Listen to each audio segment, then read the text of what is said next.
Hello, my friends. Here we are again. Day number 43 of 66 days of data.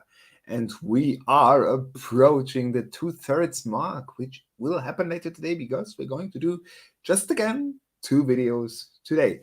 So today we are going to talk about a parallel coordinates plot. And that is probably a word that is quite complicated to speak about, but it is quite easy to do, like nearly everything we do in KNIME.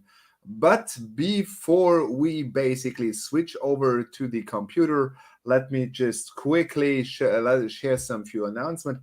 As you might have heard, I will be approaching the KNIME Fall Summit in mid-November in Austin, Texas, and I will be live streaming from the KNIME Summit. So if you happen to be there, please say hello. Please step by. I would love to see some of the people in the audience.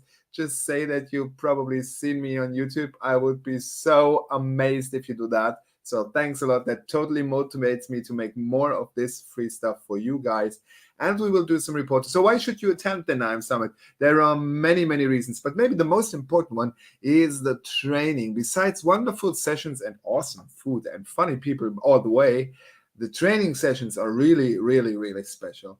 So they basically give you the top data scientists from KNIME at your fingertips, because these are actually the people that are holding the trainings. And if you're in a training and have a question, then you probably can approach them directly. No, not probably. You can approach them directly, ask your questions directly without any problems. And there's this data scientists at your fingertips. So definitely worth going there. I will take a nice course on data visualization held by good Scott Fincher on the KNIME Fall Summit on Monday. So if you happen to be there, make sure you say hello. And just one other thing I'd like to show you, just see what the good guys over at KNIME have sent me. Do you see that? Isn't that awesome? It's a KNIME cap. So I'm not sure if I wear it in bed, but I wore it all day long. So yeah, it sits a little bit. Well, maybe that's just, maybe I don't have a cap hat. Nevertheless, I'm going to wear that thing. So thanks a lot to the guys over at KNIME. So today we are going to talk about the KNIME Parallel Coordinates Plot. Just one quick reminder, you see it here at the bottom. Since this week, I'm a KNIME certified trainer officially, so I want to basically celebrate this a little bit with you, with the audience. So if you have any idea what we can do, like do more data science, do some text mining, 100 notes in 100 minutes, or do an ask me anything until no more questions come, just post it into the comments and I make sure I have a look at it, and probably your proposal will get executed. Or let's say the traffic light under that proposal node will turn from yellow to green, to speak in KNIME languages. With that aside, let's quickly switch over to the computer and have a look what we basically need to do today. So let's just have a look. Okay, here we are. And we are in day number 43. And the task today sounds pretty simple. Visualize all feature contributions to popularity classes via a parallel coordinates plot. Awesome. So let's put up KNIME, and that's basically where we last stopped. We had that heat map here. If you want to have a look at it, where we can basically see the range of the features and their influence on each line item. So what we want to do right now is just another version of a multivariate analysis. If you remember from the starting point of that section, multivariate analysis shows the relationship between two or more attributes of your data set. And we basically sampled and focused so far on this track or song popularity classes, and we classified them in low, medium, high. So this is what we will do again. We will once again work with our sampling here. What we want to do here is we want to basically connect to this sampling and share. And what we want to do is, first of all, we want to reorder the columns because right now you see that our track popularity is at the very end, and we want to have it very first in our in our parallel coordinates plot. So how do we do that? We just go to column resorter, and we just double click and connect it to that sample. Once again, we're working with about 3,000 line items out of 300,000 line items. And all we want to do is the very last item here is a track popularity class. We just select it with one single click, and then we say move first. All right, so move track popularity class first, like this. Bold this because this is a column name.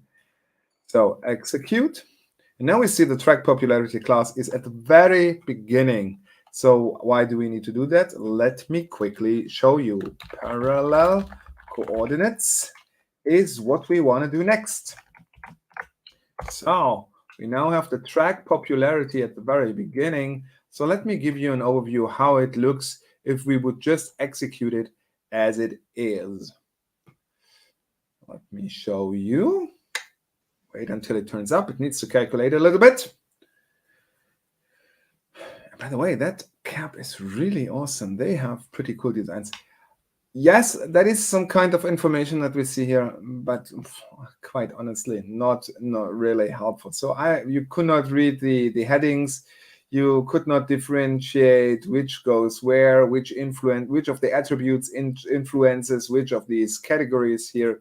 So let's just discard the changes and make some adjustments. First of all, I don't want these singular items that are different for every single line item that we have. That does not make sense. That is no influence, because the ID or the name of a song is really different for every single line item that we have. So we say ID goes out, name goes out, popularity is a feature popularity is probably a feature we'd like to see. I don't want to know about the artists. I don't want to know if it's explicit or not. Key and mode go out as well. So these are all, and maybe not, popularity maybe goes over there as well. So we have duration, danceability, energy, loudness, speechiness, acousticness, instrumentalness, liveness, valence, tempo, time signature, probably not, definitely not the year, the ID artists, and this stuff here as well we don't want to have. And then we use the colors from the track popularity class column. So if we set it like this, let me show you what happens. Execute and open views again. Now, from my point of view, it's much clearer. For example, what it says to me, the majority of the medium popular songs have a medium to high danceability. The majority of the low popular songs are short, right? They are between 60 and 80 seconds. The majority of the medium popular songs have medium to high energy and pretty high loudness if you just look at these values. So this is what this wonderful chart here tells you. And if you have reduced the number of attributes you're looking at only to the relevant ones, you now all of a sudden can read it. So we see the blue is low, the orange is medium, and as the high, as we remember from our previous set, only makes about 2%. The high really is an outlier, and the high is song popularity, so we don't see a lot of info for that, which in return means, basically we see the majority of the infos on these two classes. But that's okay for this specific data set. So that's quite nice. Let's just quickly label this. What is that? Visualize category values per track popularity class. I guess that describes it pretty well. And what we want to do, just like with the others, Let's just make a component out of this. Right click, create component. How do we want to call it? Parallel coordinates. So we just put it here. Execute in open views. And here we have it. Very nice. Okay, so as always, you can basically find these workflow over at my KNIME Hub space, and that let me just quickly show you how it looks. So if you go to that address, let me just open that. So you go to hub.knime.com/Kowsoft. It's KOWSOFT. You just go into here, public, 66 days of data, and here you'll find the workflows. So for example, the ones that we built yesterday, the one that we have built today. So I've uploaded this beforehand. All right, so once again, if you like this kind of stuff, make sure that you like and subscribe wherever you are watching this. We are also doing additional cool stuff. We are live streaming from the KNIME Fall Summit. I will do a series here on time series analysis, this great book, which I received a review copy for. So if you're into forecasting and predictions, that's definitely something you want to subscribe for and follow me. Other than that, we will see each other a little bit later, roughly in 2.5 hours, where I will do the second live stream for today. And that will be about, you might have guessed it, the magic box plot. So we'll have a box plot and see different variances of the box plot and how to do it in KNIME. So this concludes today's session. I just lift my head. You see my hair there getting thinner and thinner.